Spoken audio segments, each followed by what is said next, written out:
Investors, welcome back. Coach Tommy here. From the last video, remember what to do or selection, what order, sequence, how long, duration, and how accurate.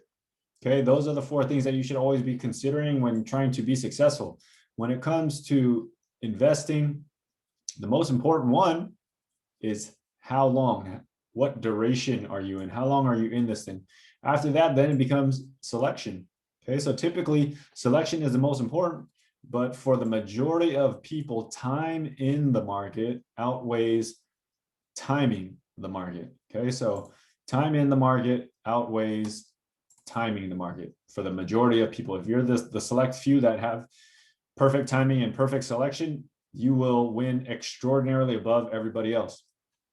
Now, it's real easy to win in the investing game. If you understand this, on August 15th, 1971, President Richard Nixon went off the gold standard. So essentially, the world is no longer tied to gold. Your receipts don't mean that you have gold in the bank. They just mean nothing. Okay, they just mean that somebody puts value on this piece of paper that transfers some accountability, helps you trade things easier. Okay, you can account things and you can pay taxes with these things. So fiat currency is just some human made up thing. Okay, some technology, paper technology that we all agree to use. And since we all agree to use, it has some utility. The thing with fiat currency is that it's built around debt. It's built around creating something out of nothing. So when someone creates debt, they create a credit on the other side. So when the Federal Reserve prints money, they're creating a debt because now they are making something out of nothing. Somebody has to owe that thing. Okay. So why are all assets basically going to run up in the long run? Okay, so you're like, what the heck is he talking about? Well, here's some examples. Gold. If you bought gold with that little bit of money, okay, look at this chart. Way back in 1915, it was $4.96 for, what is this, an ounce or something? Doesn't matter what it's for. Okay, this was the price of gold. Okay, $4.96. So if you left it in there for a little while, you'll see that it drops and then goes up and then spikes, 670, goes all the way down. Okay, the reason it goes down here, 1971, that's when people went off of the gold standard. Okay, so for a while, people were cheating and they were shaving gold pieces and all that stuff. That's why the value of this gold went down. But since 1971, when the fiat currency stuff started, you could see the price of gold shoot up. Okay, because they started printing paper money. And since gold was no longer the transferring of the monetary unit of exchange, you get this spike. So it continues to happen and then it drops. And so when people say gold is a safe asset right now, it's just as volatile as anything else because it is based or transferred gold to fiat currency. So you're exchanging fiat currency or dollars or whatever you have into gold.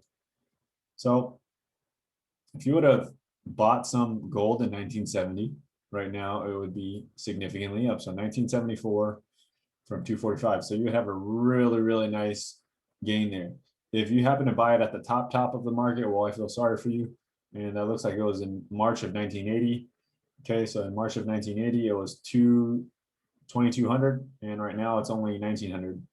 So you're down a little bit in your investment, but like I said, over enough time, this starting basically in 1971, okay, the trend is up. So all you had to do is just leave it there.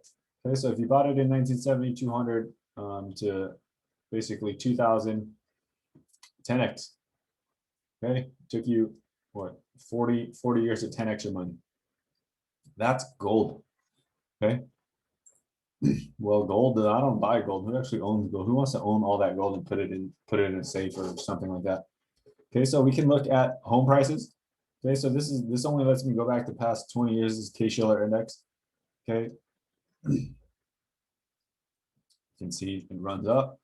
Housing crisis in 2008. And ever since then, housing prices have been going up. So when people say housing prices or whatever house in real estate is safer, okay, technically it's not, but it still went up. So back here in 2006 in the peak, okay, 205, and it's taken about 10 years for it to kind of rebalance itself, and now we're back up. And you can see this little acceleration here because the money is moving up. So gold, real estate, whatever you want. Okay, well, obviously I'm more into stocks. So what you can do is you can go to Yahoo Finance, Finance Home, and then you can look at indices. Okay, you can look at the S&P 500. Okay, over the last 5 years, we're at 2059. Now it's 386. If I want to go back even further from the inception, 181 to 381, like that's a lot of money. Okay, so we'll kind of look from when the housing crisis bottom. So 735, and now it's at 3886. 1, 2, 3, 4, 5 times. 5 times your money in 2008. So if you invested in 2008 at the bottom, you're 5x your money just by putting it into the S&P 500. So in 2008. Okay, if you had just put all your money in the NASDAQ in 2008, you would have went from 1,400 to about 13,000, 14,000. So you would have 10x'd your money in that same amount of time, 9 to 10x your money by picking the NASDAQ versus picking the S&P. That's what I mean by selection. Okay, so if you would have done the exact same thing in 2008 around, okay, and had you bought the Dow Jones, you would have went from 9,000 to 31,000. So you would have 3 times your money with the Dow Jones. So it looks like the NASDAQ is the clear winner, okay? You would have 10 times your money had all you did instead of house, gold, whatever. Okay, so let's go back to gold.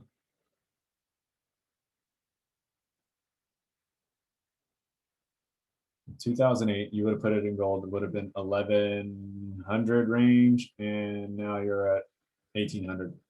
So like an 80% gain, 70% gain. Okay, that doesn't sound like much now, right? So at the bottom around 2008, I don't know. Let's pick the worst one.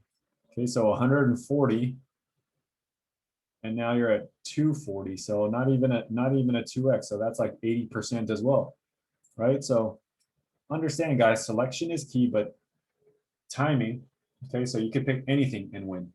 Okay, obviously, like I said, if you guys are here, you guys want to make money a little bit faster. Okay, but if you're that type to be passive and just want to put it in, then pick something and just delete the app or find something better to do. Okay, so let's go here and let's look at Apple since the end of, we'll start at 2009, okay?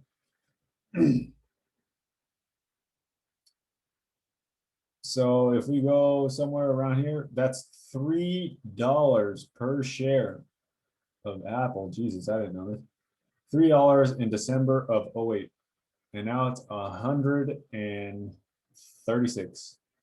I do not even know how many. 136 divided by 3. 45 times your money. Good Lord.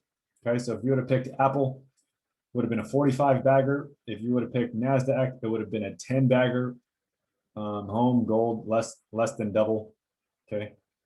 So guys, selection is key, but timing is just, if not more important. It's more important for the general population, but like I said, if you're here, selection is the most important thing. And then the second is just leaving it there, basically. You want to be in that market longer. Okay. So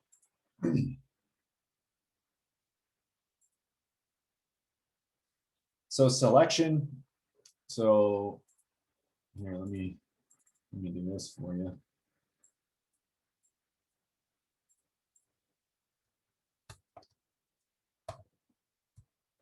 What you pick.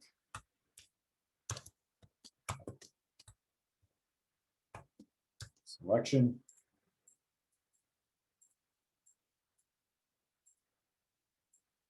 Okay, these are the things that you guys should be considering.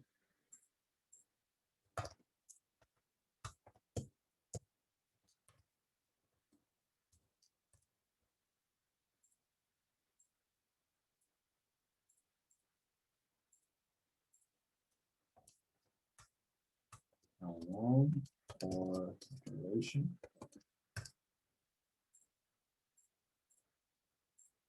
And how accurate? Basically accuracy.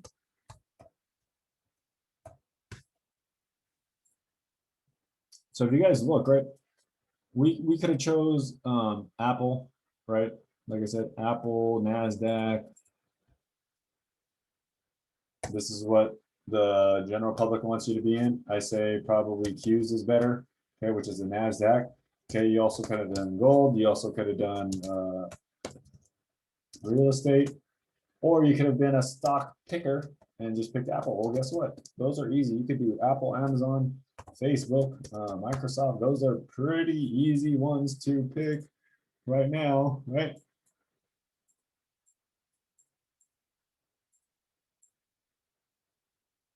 So that's those guys, right? And then we have how long? Well, start now. Okay, the best time is now, right? A lot of people want to pick the perfect one, right? This one doesn't really matter. Okay, as shown here, you're still going to win. Okay, most of them will win over time. Okay, so you want to be there in the market as long as possible. So keep your investments in there as long as possible. Okay, the other only thing that we didn't really talk about was the sequence. Well, should I get this first or should I get this first? Should I get this first? It doesn't really matter too much. This is the least important of the four. So do you want to get real estate first? Do you want to get stock first? Do you want to buy gold first? Like that stuff really doesn't matter. Anytime you're investing, you should be able to withstand the loss if it goes to zero. So make sure your stability is built. So if you want to have like a little emergency fund or something like that, then do that first. But the sequence doesn't matter nearly as much other than starting now. So if you got kids, start an account for them. If you're 20, if you're late, start now. If you're 15, get a custodial account. Ask your parents for one. Okay, that's what you guys really need to do. Okay. So selection, duration, accuracy, and sequence. The most important one for the majority of you will be duration. So get your money in early, find something, pick it. Don't ever mess with it. Just leave it there. And then for the people that want to learn a little bit more, then it becomes about selection. And then if we want to magnify those gains more, we can consider sequence, and then we consider accuracy. But for the majority of people, like I said, the game is really easy. Just pick some, leave it in there, ignore it. All right, you guys. Well, remember, it takes 14 minutes, 24 seconds, or 1% of your day to get better. Peace.